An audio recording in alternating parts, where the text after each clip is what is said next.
Flavors of AB Kitchen. Hi friends, അസ്സാം വലൈക്കും. Welcome back to my channel. ഇന്ന് നമുക്കൊരു സിമ്പിളും നല്ല ടേസ്റ്റിയുമായൊരു അടപ്രഥമൻ ഉണ്ടാക്കി നോക്കിയാലോ. വീഡിയോയിലേക്ക് പോകുന്നതിന് മുമ്പ് തന്നെ ആദ്യമായിട്ടാണ് ഈ ചാനൽ കാണുന്നതെങ്കിൽ ഒന്ന് സബ്സ്ക്രൈബ് ചെയ്തേക്കണേ. തൊട്ടടുത്തൊരു ബെൽ ബട്ടൺ ഉണ്ട്, അതും കൂടെ ഒന്ന് പ്രസ് ചെയ്തേക്കണേ. ഞാനിവിടെ 400 ഗ്രാം അട എടുത്തിട്ടുണ്ട്. 2 പാക്കറ്റ് ഉണ്ട് കേട്ടോ, ഒരെണ്ണം കാണിക്കാൻ വിട്ടുപോയതാണ്. ഇത് പാലടയുടെ അടയാണ് കേട്ടോ, എന്നാലും നല്ല വലിപ്പമുള്ള അട തന്നെയായിരുന്നു. ഒരു വലിയ പാത്രത്തിലേക്ക് ഞാൻ 3/4 ഭാഗം വെള്ളം തിളപ്പിക്കാൻ വെച്ചിട്ടുണ്ട്.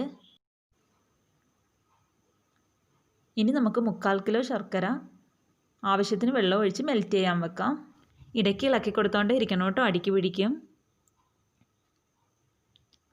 വെള്ളം നന്നായി തിളച്ച് വന്നിട്ടുണ്ട്. ഇനി അതിലേക്ക് നമുക്ക് കഴുകി വൃത്തിയാക്കി വെച്ചിരിക്കുന്ന അട ഇട്ട് കൊടുക്കാം. എന്നിട്ട് ഫ്ലെയിം അങ്ങ് ഓഫ് ചെയ്യണം കേട്ടോ. നന്നായി മിക്സ് ചെയ്തിട്ട് നമുക്ക് മൂടി വെക്കാം. ഒരു 10-20 മിനിറ്റ് അങ്ങനെ ഇരിക്കട്ടെ. ആ സമയം കൊണ്ട് നമുക്ക് തേങ്ങാപ്പാലൊക്കെ എടുക്കാം. അത്യാവശ്യം വലിപ്പമുള്ള ഒരു തേങ്ങ തന്നെ ഞാൻ എടുത്തിട്ടുണ്ട്. 1-ാം പാല്, 2-ാം പാലും 3-ാം പാലും എടുത്ത് വെച്ചിട്ടുണ്ട്. 20 മിനിറ്റൊക്കെ കഴിഞ്ഞിട്ടോ. ഇനി നമുക്ക് വെന്തോന്നൊന്ന് നോക്കാം. നന്നായി മിക്സ് ചെയ്തിട്ട് വെന്തോന്ന് നോക്കാം. ഇവിടെ പാകത്തിന് വെന്ത് വന്നിട്ടുണ്ട്. 20 മിനിറ്റൊക്കെ എടുത്തുള്ളൂ കേട്ടോ. നന്നായി കഴുകി വൃത്തിയാക്കണം. അതിൻ്റെ പശപ്പൊക്കെ ഒന്ന് പോകാനായിട്ട് 2-3 പ്രാവശ്യം ഞാൻ കഴുകി എടുത്തിട്ടുണ്ടായിരുന്നു. എന്നിട്ട് ഒരു സ്ട്രെയിനറിലേക്ക് മാറ്റി വെച്ചു അതിൻ്റെ വെള്ളമൊക്കെ പോകാനായിട്ട്. ഇനി നമുക്ക് നല്ല ചുവട് കട്ടിയുള്ള ഒരു പാത്രം തന്നെ എടുക്കണം. ഇവിടെ ഞാനൊരു കട്ടിയുള്ള ഉരുളി എടുത്തിട്ടുണ്ട്. അതിലേക്ക് നമ്മൾ മെൽറ്റ് ചെയ്ത് വെച്ചിരിക്കുന്ന ശർക്കരപ്പാനി ഒഴിച്ചു കൊടുത്തു. ഇനി നമുക്ക് വേവിച്ച് വെച്ചിരിക്കുന്ന അടയും ചേർത്ത് കൊടുക്കാം. പതുക്കെ ഇടണം കേട്ടോ. എന്നിട്ട് നന്നായി മിക്സ് ചെയ്ത് കൊടുക്കാം. ഇളക്കി കൊടുത്തോണ്ടേ ഇരിക്കണം കേട്ടോ, എന്നാലേ അടിക്ക് പിടിക്കാതിരിക്കുകയുള്ളൂ. ഈ പായസമൊക്കെ വെക്കുമ്പോൾ 2 പേരെങ്കിലും വേണം കേട്ടോ, കൈയൊക്കെ വേദന എടുക്കും. ശർക്കരയും ഈ അടയും എല്ലാം കൂടെ നന്നായി വറ്റി കുറുകി വരണം, എന്നാലേ നമുക്ക് പാലൊക്കെ ഒഴിക്കാൻ പറ്റുള്ളൂ. ഇവിടെ നന്നായി കുറുകി വന്നിട്ടുണ്ട്. ഇനി നമുക്കതിലേക്ക് 3-ാം പാലാണ് ആദ്യം ഒഴിച്ചു കൊടുക്കേണ്ടത്. എന്നിട്ട് നന്നായി മിക്സ് ചെയ്യാം. ഇതും നന്നായി കുറുകി വരണം കേട്ടോ. ഒരു നുള്ളു ഉപ്പ് ഇട്ട് കൊടുക്കാം, ടേസ്റ്റൊക്കെ ഒന്ന് ബാലൻസ് ചെയ്ത് കിട്ടാൻ വേണ്ടിയിട്ട്. അടിക്ക് പിടിക്കാതിരിക്കാനായിട്ട് ഇളക്കി കൊടുത്തോണ്ടേ ഇരിക്കാം. എൻ്റെ കൈ വേദന എടുത്തപ്പോൾ ഞാൻ ഇടയ്ക്കൊക്കെ വെച്ച് നിർത്തി വെച്ചിട്ട് ഇളക്കലൊക്കെ. അപ്പോഴത്തേക്ക് അടിക്ക് പിടിക്കാൻ തുടങ്ങി. ഇവിടെ ചെറുതായി കുറുകി വരുന്നുണ്ട്.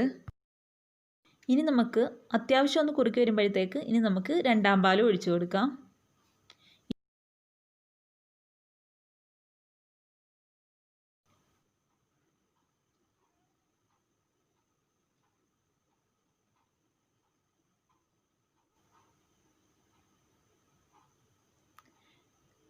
ഇവിടെ അത്യാവശ്യം കുറുകി വന്നിട്ടുണ്ട്. ഇനി നമുക്ക് 1-ാം പാൽ ഒഴിച്ചു കൊടുക്കണം. ആവശ്യത്തിന് 1-ാം പാലും ഒഴിച്ചു കൊടുക്കാം. നന്നായി മിക്സ് ചെയ്ത് കൊടുക്കാം.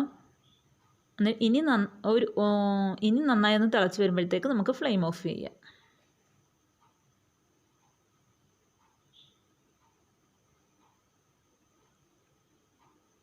ഇവിടെ നന്നായി തിളച്ച് വന്നിട്ടുണ്ട്. ഞാൻ ഫ്ലെയിം ഓഫ് ചെയ്തിട്ടോ. ഇനി നമുക്ക് വേണ്ടത് കുറച്ച് ഏലക്ക, ജീരകം, 1 ടീസ്പൂൺ പഞ്ചസാരയും കൂടെ പൊടിച്ചതാണ് കേട്ടോ ചേർത്ത് കൊടുത്തത്. അതെല്ലാം കൂടെ 1 ടേബിൾ സ്പൂൺ ഉണ്ടായിരുന്നു. പിന്നെ ഒരു ചെറിയ പീസ് ചുക്കും ഇട്ടിട്ടുണ്ടായിരുന്നു. ഇനി നമുക്കൊരു പാൻ അടുപ്പത്തേക്ക് വെക്കാം. അതിലേക്ക് ആവശ്യത്തിന് നെയ്യ് ഒഴിച്ചു കൊടുക്കാം. നെയ്യൊക്കെ ഓരോരുത്തരുടെ ആവശ്യാനുസരണം എടുക്കുക കേട്ടോ. കുറച്ച് തേങ്ങാക്കൊത്തിട്ട് കൊടുക്കാം. അത് ചെറുതായിട്ടൊന്ന് കളർ ചേഞ്ച് വരുമ്പോൾ നമുക്ക് ക്യാഷ്യൂ ചേർത്ത് കൊടുക്കാം. ഇതും ചെറിയൊരു കളർ ചേഞ്ച് വരുമ്പോഴേക്കും നമുക്ക് കിസ്മിസും ചേർത്ത് കൊടുക്കാം. ഇതെല്ലാം നന്നായി മൊരിഞ്ഞ് വരുമ്പോഴേക്കും നമുക്ക് പായസത്തിലേക്ക് ചേർത്ത് കൊടുക്കാം. അങ്ങനെ നമ്മുടെ ഈസിയായ നല്ല ടേസ്റ്റിയായ അടപ്രഥമൻ ഇവിടെ റെഡിയായി കഴിഞ്ഞു. എല്ലാവരും ട്രൈ ചെയ്ത് നോക്കണേ, അഭിപ്രായങ്ങളൊക്കെ അറിയിക്കണേ. ഇനി ഇൻഷാല്ല പുതിയൊരു വീഡിയോയുമായി കാണാം. അസ്സലാമു അലൈക്കും.